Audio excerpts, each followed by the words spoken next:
आज हम बात करेंगे कुछ ऐसी कहानियों की जो न सिर्फ इतिहास के पन्नों में दर्ज है बल्कि उन पीहड़ों में भी गूंजती है जहां कभी बंदूक की आवाज़ से चिड़िया तक डर जाती थी। ये कहानियां हैं भारत के उन डकैतों की जिन्होंने कानून को चुनौती दी, समाज को आईना दिखाया और अपने खौफ से एक दौर को परिभाषित किया। लेकिन सवाल यह है कि ये सिर्फ अपराधी थे या फिर इनके पीछे वो परिस्थितियां थी जिन्हें हमने कभी ठीक करने की कोशिश नहीं की। आज की इस कड़ी में हम चलेंगे चंबल के पीहड़ों से लेकर कर्नाटक के जंगलों तक। तो तैयार हो जाइए एक ऐसी यात्रा के लिए जहां हर कदम पर खून, बदला और सत्ता की कहानी मिलेगी। सबसे पहले बात करते हैं वीरप्पन की। नाम सुनते ही दिमाग में क्या आता है? चंदन की खुशबू या फिर हाथियों की चिंगाड़? वीरप्पन कोई साधारण डकैत नहीं था। कर्नाटक और तमिलनाडु के जंगलों में उसका राज था। चंदन की तस्करी, हाथी दांत का धंधा और फिर उसकी बंदूक जो कभी चुप नहीं हुई। कहते हैं उसने 80 से ज़्यादा पुलिस वालों और फॉरेस्ट रेंजर्स को मारा। 80 ये कोई छोटा नंबर नहीं है। लेकिन सवाल ये है कि क्या वीरप्पन पैदा होते ही बंदूक लेकर आया था? नहीं ना, वो उस जंगल का बच्चा था जहां गरीबी और भूख ने उसे अपराधी बनाया। फिर एक दिन तमिलनाडु की स्पेशल टास्क फोर्स ने उसे घेर लिया और बस जंगल का राजा मिट्टी में मिल गया। लेकिन क्या उसकी कहानी खत्म हो गई? नहीं, आज भी जंगल के गांव में लोग उसकी बात करते हैं। कोई उसे डाकू कहता है और कोई मसीहा। आप क्या कहेंगे? अब चलते हैं चंबल के पीहड़ों में। यहाँ की मिट्टी में खून की गंध बसी है। निर्भय सिंह गुर्जर नाम में ही निर्भयता झलकती है। लूट, अपहरण, हत्या उसने सब किया।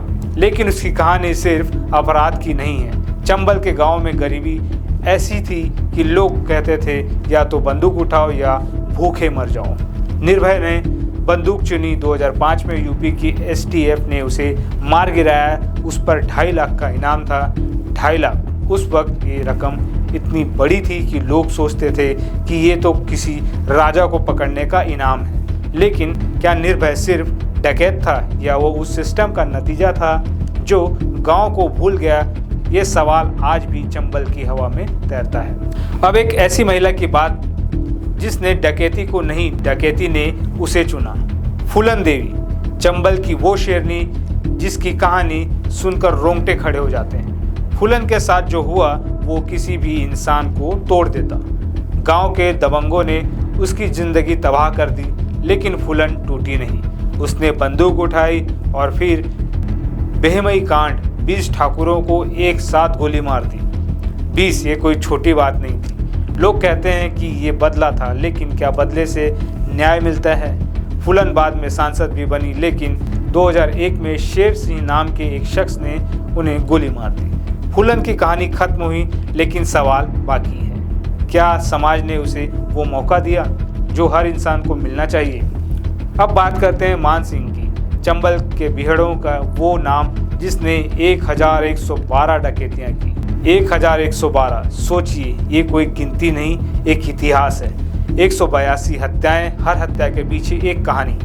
मान सिंह का खौफ ऐसा था कि लोग उसका नाम सुनते ही थर थर कांपते थे।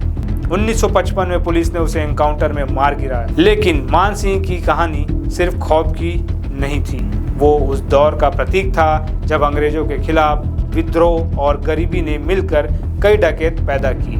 क्या मान सिंह सिर्फ अपराधी था या उस दौर का विद्रोही? और आखिर में ददुआ, चंबल का वो डकैत जिसका नाम आज भी लोगों के दिलों में दहशत भर देता है। लूट, हत्या, अपहरण, ददुआ ने सब किया।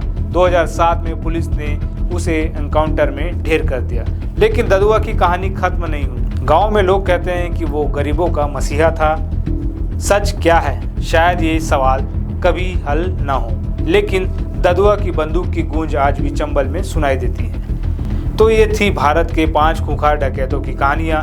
वीरप्पन, निर्भय, फूलन, मान सिंह और ददुआ। इनके नाम अलग, इलाके अलग, लेकिन कहानियों में एक बात कॉमन थी: गरीबी, अन्याय और सिस्टम की नाकामी।